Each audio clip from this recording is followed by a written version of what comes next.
Y ahora vamos a continuar con la segunda parte de nuestra clase de enfermedad de Hansen. Vamos a ver ahora los distintos tipos de lepra, tanto en su clínica, en su laboratorio y su aspecto anatomopatológico. En primer lugar tenemos a la lepra indeterminada. La lepra indeterminada, como yo le decía, en la clasificación de Madrid se admite que la enfermedad comienza, la lepra en general comienza como una lepra indeterminada. Es una forma inestable de lepra.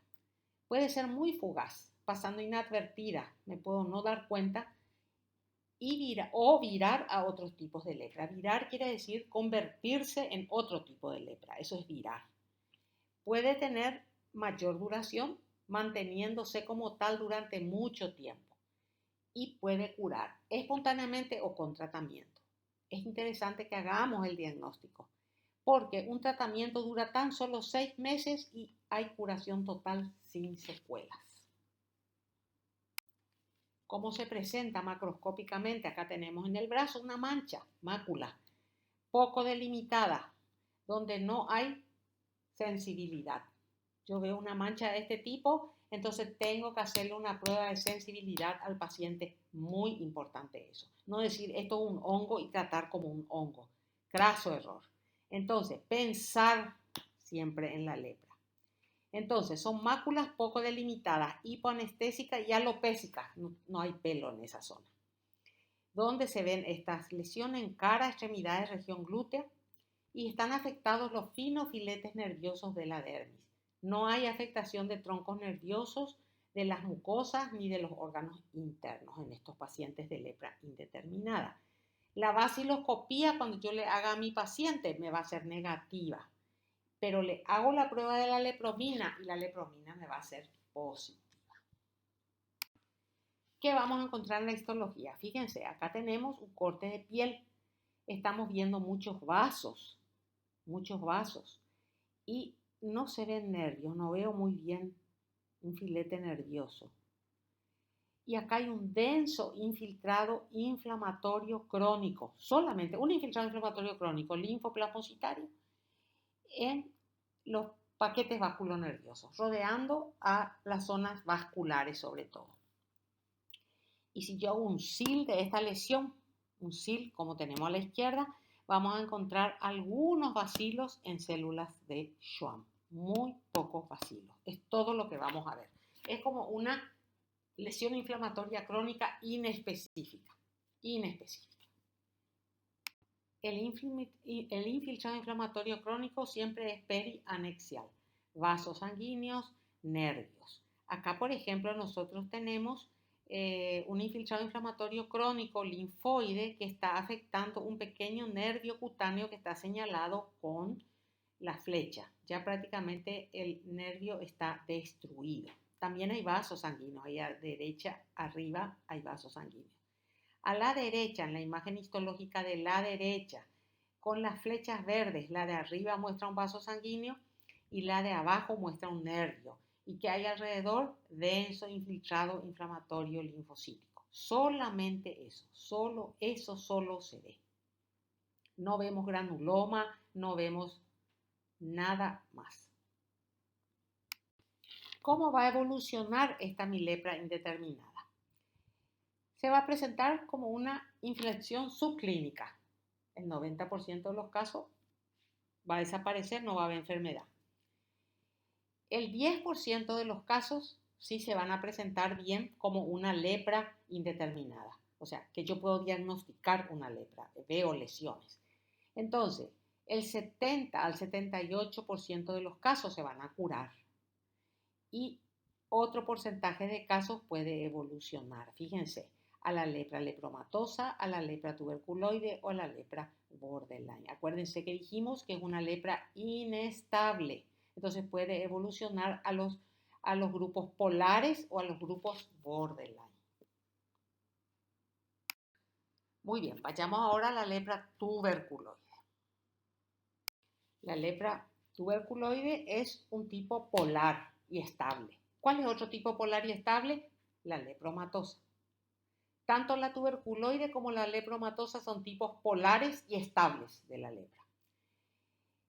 ¿En quiénes se ve? En pacientes que tienen una respuesta inmunológica de alta resistencia e hipersensibilidad ante el bacilo de Hansen. Tiende a curar espontáneamente, sin secuelas, en el curso de varios años, pero no siempre es sin secuelas.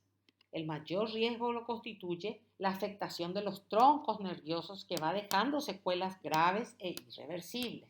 Acá tenemos secuelas del cubital, por ejemplo, como queda. Por eso que nosotros tenemos que hacer el diagnóstico temprano. El diagnóstico temprano, el tratamiento temprano y vamos a evitar la afectación de troncos nerviosos y vamos a evitar las secuelas graves e irreversibles de la enfermedad. Miren, a mí me viene un paciente que me trae esta lesión.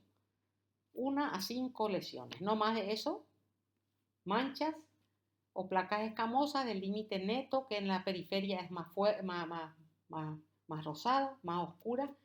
Ahí no hay pelo, ahí no hay sudor. Y si yo le hago una prueba, le clavo esta zona con un alfiler sin que el paciente esté mirando o le pongo agua caliente en un tubo y pongo en esa zona, el paciente no siente nada, ¿verdad? Entonces eso ya me tiene que dar la llamada de atención de que puedo estar ante una posible lepra y tengo que hacer una biopsia. Los pacientes pueden presentarse también con úlceras, con quemaduras y hay afectación de troncos nerviosos con neuritis, anestesia, parálisis. ¿Y cuáles son los nervios más afectados? El mediano, el tibial, radial, ciático, popliteo externo. Esta lepra puede afectar también, no muy frecuentemente, pero puede afectar ganglios, epidídimo e hígado. Si yo a este paciente le hago una vaciloscopía, me va a salir negativa y mi lepromina me va a salir positiva. ¿Qué quiere decir? Que el paciente tiene una buena reacción inmunológica, está formando granulomas, entonces mi lepromina es positiva. La biopsia del paciente, ¿qué me va a dar? Fíjense que en un círculo negro está señalado un granuloma intradérmico que tiene gran cantidad de células epitelioides y una célula gigante de tipo Langhans. Arriba de mi círculo hay otro granuloma. Entonces, ¿cuál es la característica histológica de esta lesión? Granulomas intradérmicos perianexiales, peri e intraneurales con abundante cantidad de células epiteliales de Langhans y linfocitos. Los granulomas pueden tocar la epidermis y pueden erosionar el epitelio. Este granuloma destruye el nervio. Otras imágenes de lepra lepromatosa. Arriba a la izquierda tenemos un nervio con un fascículo nervioso con un gran granuloma y necrosis caseosa y fibrosis del epineuro. A la derecha tenemos fibrosis del epineuro y granulomas dentro de los fascículos de fibras nerviosas. A mayor aumento vemos abajo a la izquierda una célula gigante multinucleada y células epitelioides y linfocitos. Y a la derecha, abajo a la derecha que estamos viendo, una coloración de SIL que normalmente es negativa en la lepra tuberculoide. Otro granuloma, fíjense ustedes, abundante cantidad de células epitelioides. Acá no estoy viendo células gigantes y por fuera un denso infiltrado inflamatorio linfocitario. Acá tenemos la evolución de la lepra tuberculoide. Abajo, a la derecha, TT dice, eso es lepra tuberculoide, marcada con una flecha amarilla. ¿Qué pasa con la lepra tuberculoide? Tiene dos caminos, que se cure sola, ¿verdad? Que se cure con tratamiento o que no se cure nunca, porque el paciente no consultó o porque no fue diagnosticado. Entonces, siempre va a continuar teniendo una lepra tuberculoide, no va a cambiar. Esta es una lepra estable, polar, que no vira hacia otras formas de lepra. Ahora veamos la lepra lepromatosa. La lepra lepromatosa es un tipo polar, igual que la lepra tuberculoide, y estable, ¿ok? Entonces, tipo polar y estable de la lepra, estos pacientes no tienen respuesta inmunitaria celular, tienen respuesta inmunitaria humoral con formación de anticuerpos que no sirven para nada. La mayoría de las veces representa la evolución de una lepra indeterminada que nunca fue tratada. Esta es la forma de lepra más contagiosa. Fíjense en nuestra imagen de la derecha, los nódulos. Eso se llaman lepromas. Es una de las características macroscópicas de esta lesión. Las lesiones son simétricas, eritematosas o lesiones sobrelevadas que se llaman lepromas. La ceja y las pestañas se caen, o sea, hay alopecia de cejas y pestañas y hay una afectación lenta y simétrica de troncos nerviosos. Todas las lesiones en la lepra lepromatosa son simétricas. Acá tenemos a la derecha lesiones nodulares en la cara de este paciente y este acercamiento de un leproma. Acá tenemos nosotros un esquema donde nos muestra las características de la cara de un paciente que tiene lepra lepromatosa. Se llama facies leonina. Tiene una hipertrofia de los pabellones auriculares, madarosis, caída de las pestañas, caída de las cejas, nariz ancha, la presencia de múltiples nódulos que se llaman lepromas, la desaparición de los surcos faciales y la hipertrofia labial. Estos pacientes se presentan con rinitis, glossitis, faringitis, laringitis, o sea que hay mucha afectación de las mucosas. Tienen ganglios linfáticos agrandados, hígado, vaso agrandado, afectación de la médula ósea, de testículos y del ojo.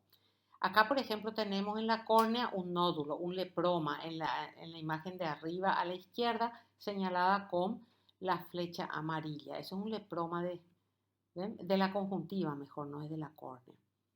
Después tenemos las lesiones nodulares en la oreja y el agrandamiento de la oreja, que se llama oreja en badajo de campana. Abajo tenemos los lepromas en la cara y también en la oreja. Si no se trata esta lesión, la enfermedad va a lo que se llama lepromatización total. La vaciloscopía en estos pacientes es muy positiva y la lepromina es negativa. ¿Qué vamos a ver en la histología?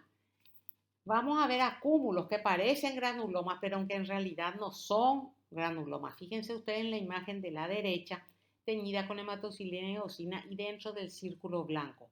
Se observa un gran acúmulo de histiocitos, de células de Virchow, histiocitos cargados de bacilos. La flecha me está mostrando la célula de Virchow. ¿Ven?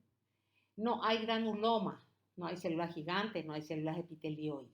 Son acúmulos de histiocitos o de Virchow cargados de bacilos. Además, hay un aspecto característico de la lepra lepromatosa en la piel, donde por debajo de la epidermis se encuentra una zona hialina homogénea de tejido conjuntivo. Eso se llama banda de Unna. A la izquierda tenemos la coloración de SIL y me muestra la cantidad de bacilos, ¿ven? Señalada con una flecha naranja. Histiocitos cargados de bacilos. Acá tenemos nosotros abundante cantidad de células de Virchow cargadas de bacilo. En la imagen de la izquierda, fíjense ustedes qué cantidad de bacilo, en la izquierda superior con coloración de SIL, qué enorme cantidad de bacilos podemos observar. En la imagen de abajo tenemos una coloración de hematocilina y eosina y vemos un macrófago con su núcleo y adentro, incluso con esta coloración, podemos ver los bacilos. En la imagen de la derecha, arriba, dentro del histiocyto vemos acúmulos apretados de bacilos que se llaman globias. Y en la imagen de abajo, dentro del círculo blanco, vemos una cantidad de macrófagos vacuolados. ¿Se dan cuenta? Parecen células adiposas.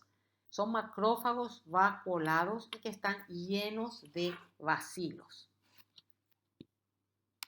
Como esta es una lepra que puede afectar el sistema retículo histiocytario, acá tenemos, por ejemplo, a la derecha, abajo a la derecha, una imagen de un vaso, de la pulpa roja de un vaso donde hay abundante cantidad de macrófagos con citoplasma espumoso.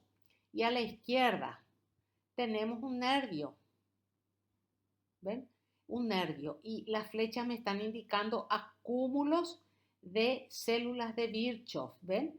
Histiocytos vacuolados. Grandes acúmulos dentro de un nervio. ¿Qué evolución tiene la lepra lepromatosa? Está marcada LL con la flecha amarilla. ¿Qué dijimos que era? La lepra lepromatosa, una lepra estable. Entonces no se va a mover. Nace como lepromatosa y muere como lepromatosa. Fíjense, otras pueden transformarse en lepra lepromatosa, pero la lepra lepromatosa empieza y termina como tal. Muy bien, ya terminamos las dos lepras polares, la tuberculoide por un lado y la lepromatosa por otro lado. Ahora vamos a ver estos tres tipos de lepras dimorfas o borderline que están en el medio. ¿Ok? Vamos a ver primero la lepra dimorfa tuberculoide. Por sus características se parece más a la lepra tuberculoide. Vamos a ver sus características. Es una lepra que se caracteriza por la presencia de muchas placas asimétricas, anestésicas, tiene anestesia, bien definidas, o sea, bien delimitadas, donde no hay pelo y donde no hay sudor, o sea, alopésicas, anhidróticas. Hay afectación simétrica de los troncos nerviosos, afectación ocasional, raramente de epidídimo, ganglios e hígado. Y si yo no trato esto, el paciente va a una incapacidad severa. Es en esta lepra donde se observan las peores discapacidades. Las peores. Si yo no le trato, esta es la lepra que va a llevar a las peores discapacidades. La baciloscopía es negativa y la lepromina es positiva. ¿Ven cómo se parece a la lepra tuberculoide? La histología es muy similar a la de la lepra tuberculoide. Se presenta con granulomas. Los granulomas son con células epitelioide y linfocitos, pero acá, a diferencia de la lepra tuberculoide, hay muy poca o ninguna célula gigante. Los granulomas no tocan la epidermis, como se ve en nuestra imagen de la derecha arriba. ¿Ven la epidermis? Hay un tejido entre el granuloma que está rodeado con un círculo negro y la base de la epidermis. En la imagen de abajo a la derecha se ve un granuloma. ¿Se dan cuenta? No tiene necrosis caseosa y además no tiene células gigantes. Es un granuloma inmunológico constituido casi exclusivamente por células epitelioides. Y a la izquierda tenemos un corte con coloración de sil donde suele ser negativa o a veces escasos bacilos. ¿Cuál es la evolución de la lepra borderline tuberculoide? Ahí está marcada con la flecha amarilla. Un solo camino, ¿se dan cuenta? O se queda como borderline tuberculoide o se transforma en una lepra tuberculoide. Solamente esas dos evoluciones puede tener. Ahora vamos a ver otra lepra dimorfa o borderline. Se llama lepra dimorfa. Está en el medio. Es la forma más inestable del espectro. Vamos a ver sus características. ¿Cómo se presenta? Con muchas lesiones. Esta es una de las lepras que tiene más lesiones. Más de 25 lesiones con placas asimétricas definidas con resolución central. Hay una discreta alteración de la sensibilidad y el paciente puede tener úlceras, puede tener heridas. Hay una afectación asimétrica de troncos nerviosos, pero nunca es tan severo como en la borderline tuberculoide. Puede afectar este tipo de lepra la mucosa oral y nasal. A veces puede haber afectación de hígado, ganglios, testículo, vaso. Volvemos a decir, es inestable con viraje a cualquier polo. Su vasiculoscopía es positiva, o sea, acá ya encontramos bacilos. Y la lepromina es positiva débil, bien débil. Acá tenemos imágenes de las lesiones en la piel. Acá tenemos corte histológico, dos cortes histológicos. El de la izquierda, un corte de hematocilina y eosina, donde dentro del círculo blanco se ve un granuloma macrofágico. La mayor parte de las células son macrófagos que están vacuolados. Algunas células epitelioides, no hay muchas, ahí le estoy marcando con una flecha blanca la célula epitelioide, y no hay células gigantes. Y que en la dermis papilar está libre, no hay nada en la dermis papilar, y a la derecha tenemos un corte con coloración de sil, donde encontramos bacilos en escasa cantidad en nervios y en dermis. ¿Cuáles son las evoluciones posibles? Marcada con la flecha amarilla, la borderline, ¿verdad? Es la más inestable, dijimos. Entonces puede ir a borderline lepromatosa, a borderline tuberculoide, a lepromatosa, a tuberculoide. O sea, se puede ir donde ella quiera. Es la más inestable del grupo. Y el tercer grupo de lepra dimorfa o borderline, como ustedes le quieran llamar, esta es la dimorfa lepromatosa y se va acercando en sus características a la lepra lepromatosa. Se caracteriza por la presencia de numerosas lesiones simétricas, eritematosas, difusas, anestésicas o hipostésicas, con una afectación lenta y simétrica de los troncos nerviosos. El riesgo de discapacidad de esta lepra es menor que el borderline tuberculoide y el borderline. Similarmente a la lepra lepromatosa, tiene afectación de hígado, bazo, testículos, médula ósea. Sin tratamiento, progresa a lepra lepromatosa. La baciloscopía es positiva con algunas globias, no muchas, y la lepromina es negativa, prácticamente idéntica a la lepra lepromatosa. Y en la histología, ¿qué vamos a encontrar? Vamos a encontrar infiltrados difusos constituidos por macrófagos y abundante cantidad de linfocitos. Ven, ya no se va formando granuloma, ya en eso se parece muchísimo también a la lepra lepromatosa. Hay muchos bacilos y algunas globias y la dermis papilar está libre.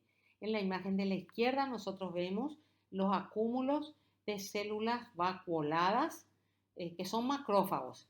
Acá ya no se forman verdaderos granulomas. ¿Cuál es la evolución? Generalmente es hacia la lepra lepromatosa. Ahí nos está marcando en el esquema nuestra flecha amarilla. Al lado de nuestra flecha amarilla, me olvidé decirles al principio, hay una letra LD o LD. Eso les puse para que ustedes vean que este grupo de lepra puede llamarse borderline o dimorfa. Lepra dimorfa o lepra borderline. No nos olvidemos que la lepra es una enfermedad curable. De nosotros depende realizar un buen diagnóstico temprano y un buen tratamiento para luchar contra esta enfermedad. Muchas gracias por atenderme.